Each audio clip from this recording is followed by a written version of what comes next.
Негізі қазақтарда ер кісілерге, әйел кісілерге өсімдік тәріздес қылып кестеленген. Кестені бұрынғы кезде біз кестеменен, инеменен, қолмен кестеленген. Қазіргі таңда енді бары машинка болды ғой. Соның өзінде де қошқар мүйіз, же болмаса тағы қошқарға ұқсаған бір нелерді көрсетіп қояды. Негізі қошқар мүйіздерді киізге, текеметке, кілемге тоқыған болатын.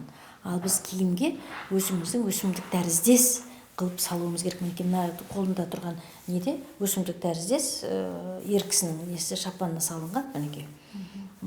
Ал мынада болса бұл жерде де өсімдік тәріздес қылып, қошқар мүйіздің өзін нақтылап көрсетпей, жаңа өсімдік тәріздес ирелендеп салынған түрін көрсетіп отыр.